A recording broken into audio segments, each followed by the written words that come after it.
Kenalin, nama gue Ata. Cowok 25 tahun, yang ketampanannya di atas rata-rata.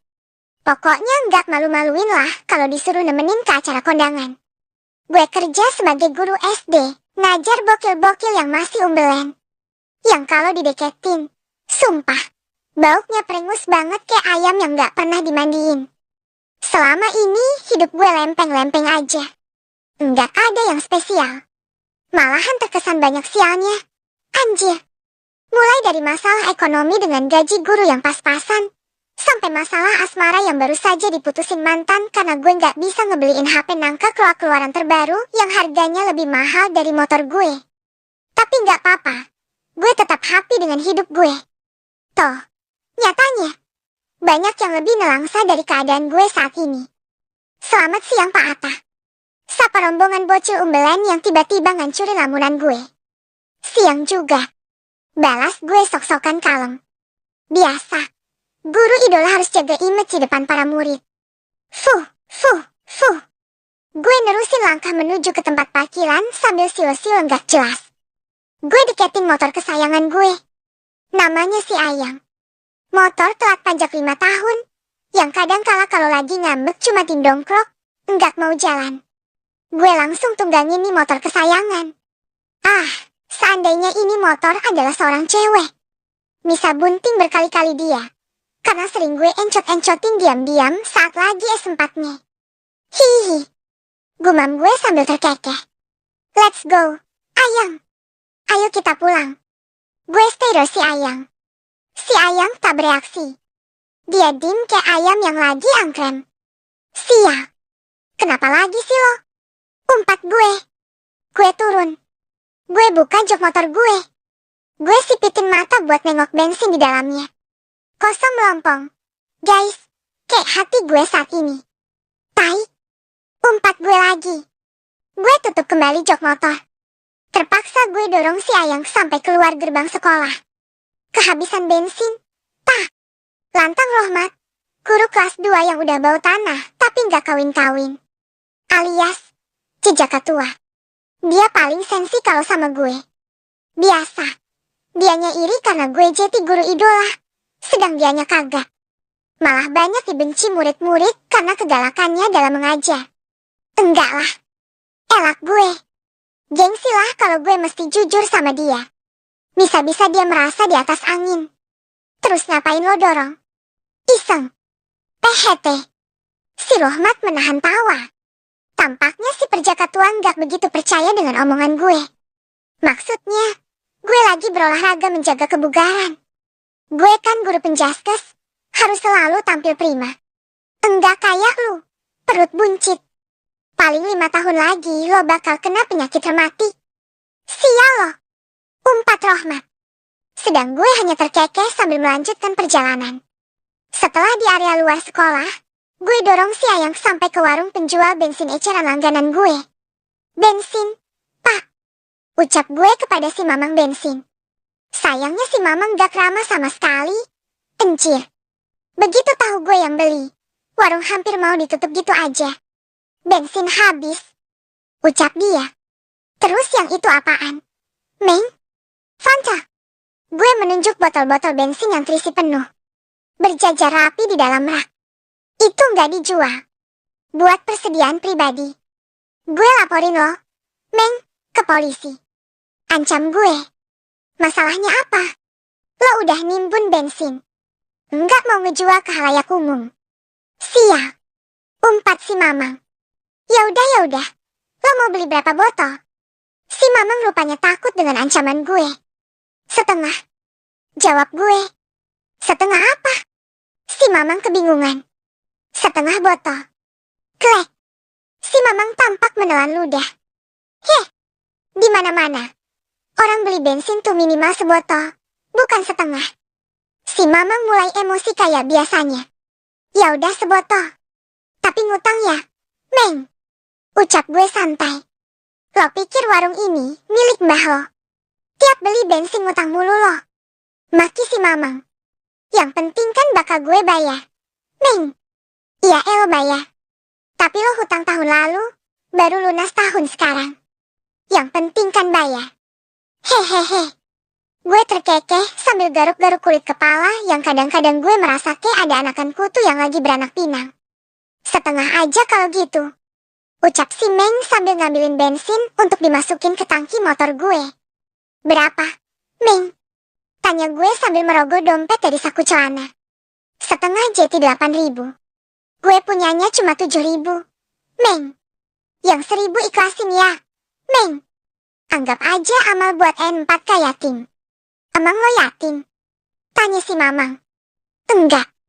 Terus ngapain lo bilang amal buat N4K yatim? Maksudnya gue emang bukan N4K yatim, Meng. Tapi gue yatim piatu. Deh. Si Mamang langsung berwajah sendu. Ya udah Saino buruan pergi. Usir si Mamang. Gue naikin motor gue. Kali ini gue berhasil menstarter si Ayang. Let's go, Ayang. Ayo kita cabut dari sini. Si Ayang pun melesat pergi, membawa gue melewati jalanan lengang di siang hari ini. Kruk. Tiba-tiba perut gue keroncongan. Guys. Seketika gue hentikan motor gue di warung tenda biru yang jadi langganan makan siang gue. Warung murah meriah yang banyak dikunjungi oleh para kuli-kuli bangunan, tukang, becak, sama kuli panggul. Biar gue seorang guru, gue nggak malu guys makan di tempat seperti ini. Yang penting kan murah. Cocok di kantong gaji guru honorer kayak gue. Cantik. Sapa gue ke mbak-mbaknya warung. Mendengar panggilan gue, dia langsung kayak ular keket. Gatal, kroget-kroget. Padahal gue cuma modus, biar nasi gue dibanyakin. Mau makan apa, Mas? Tanya si mbak warung. Suaranya sengaja dibuat serak-serak becek. Biasa. Reims, Mbak. Jawab gue sambil sengaja gue kedipin mata sebelah gue. Mbaknya warung pun semakin kroget-kroget gak karuan. Berhasil, guys. Nasi gue dibanyakin. Udah gitu, gue dibonusin tulang ayam plus kuahnya. Tapi dengan syarat. Masnya punya dongkrak? Tanyanya. Enggak. Jawab gue. Kalau nomor wah, punya kan? Hehehe. Anjir. Garsep juga nih cewek. Batin gue. Punya. Mbak. Berapa, Mas? Nomornya. 082.135. Mbaknya warung udah girang gue kasih nomor wah. Dia enggak tahu aja. Itu nomor kan bukan nomor gue. Tapi nomor kang kredit panci langganan nenek gue. Hehehe. Gue bawa piring berisi nasi plus lauk pauk keluar dari tenda yang sesak sama kuli-kuli bangunan. Gue nggak tahan kalau makan sambil membawi keringat mereka. Gue nyari tempat yang nyaman buat nikmatin makanan gue. Akhirnya gue berteduh di bawah pohon yang terletak di trotoar jalan. Pohon yang menghadap langsung ke bangunan KFC. Gue berjongkok sambil nikmatin makanan gue. Naas, kucing-kucing liar pada ngerubungi gue. Mereka pikir gue petugas bansos kali ya, yang mau bagi-bagi sembako gratis. Has, has, has. Gue sekuat tenaga mengusir mereka. Tetapi mereka bandel. Akhirnya gue lempar mereka pakai sepatu yang semula gue kenakan. Hihi. Terdengar suara tawa dari seorang cewek. Dan gue sangat mengenali suara tersebut. Mata gue pun langsung berkeliling. Gue kaget. Rupanya yang ketawa si Angel yang lagi duduk di balik kaca dinding bangunan KFC. Angel itu mantan gue. Guys. Yang tadi gue ceritain minta HP nangka kroak. Cantik orangnya. Tapi materainya minta ampun. Dia lagi sama cowok yang wajahnya mirip-mirip gayung buat mandi. Pokoknya masih tampanan gue. Jauh. Kayaknya dia pacar barunya si Angel. Dan kayaknya juga tuh cowok tajir. Bisa gue prediksi dari gaya rambutnya dia yang ditarik ke belakang. Aneh-aneh. Ngapain sih gue pakai bertemu si Angel? Mana gue lagi kayak gelandang pula. Lutut gue yang lagi menyesali pertemuan gue dengan si mantan. Angel dan si cowok gayung tampak keluar dari bangunan KFC. Mereka berjalan mendekat ke arah gue. Gue jadi semakin merutuk. Hai, Atta. Sapa si Angel. Gue mau nggak mau harus balas sapaan dia dengan senyuman yang kecut. Lo lagi ngapain di sini? Anjing. Dia pura-pura nggak tahu. Batin gue. Oh iya. Lo kan lagi makan. Makan di empelan. Ups. Ucap si Angel sengaja menghina. Apa? Gue mau bilang makasih nih sama Elo. Katanya kemudian. Makasih buat apa? Karena lo udah setuju putus dari gue.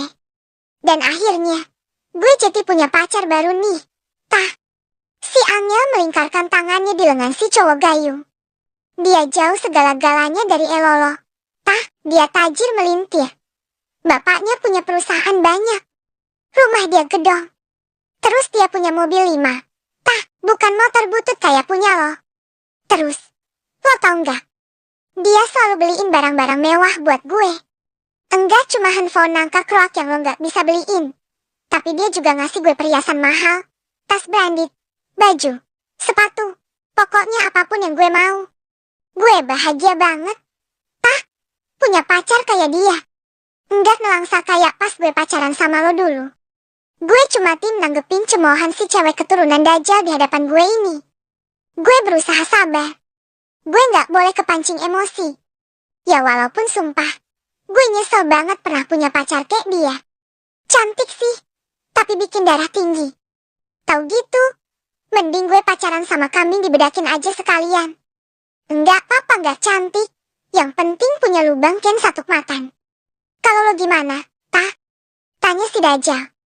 Gimana apanya? Lo udah punya cewek baru pengganti gue? Iya lupa. Gak mungkin kan, ada cewek yang mau sama Elo. Elo kan miskin, cuma seorang guru honorer. Enggak punya duit, cuma punya motor butut. Lo itu mau kondo. Modal kantol doang. Hihi. Dia semakin menghina gue. Anjir. Dan gue makin gak tahan. Siapa bilang gue gak punya cewek? Lantang gue. Gue gegabah mengatakannya. Jeti lo udah punya cewek. Angel terkejut mendengarnya. Dari ekspresi wajahnya ia tampak syok luar biasa. Iya. Udah.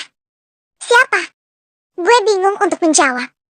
Dan seketika ekor mata gue menangkap sekelebatan cewek yang berjalan tak jauh dari keberadaan gue dan si Angel. Tanpa banyak berpikir. Setit. Gue rayu lengan cewek tersebut sambil tatapan gue tetap lurus ke arah Angel. Dia pacar gue. Ucap gue penuh percaya diri. Dia. Iya. Dia. Hihi. Angel dan si cowok gayung malah tiba-tiba tertawa. Selamat ya. Tah, moga-moga hubungan kalian langgeng sampai pernikahan. Hihi. Kata Angel masih sambil tertawa. Yuk, sayang. Kita pergi aja dari sini. Nanti takutnya kita ketularan gila kayak mereka. Ajak Angel kepada si cowok gayung. Mereka pun segera pergi. Dan akhirnya gue lega. Gue udah enggak harus lagi meladeni cewek jelmaan Dajjal kayak dia. Haf. Gue menghela nafas panjang. Oh ya, saya gue barusan ngaku-ngaku udah jadi pacar lo. Gue udah. Ucapan gue berhenti saat gue menengok ke arah cewek yang udah gue repotin. Yang dengan lancangnya gue raih lengannya hingga sekarang. Wah. Gue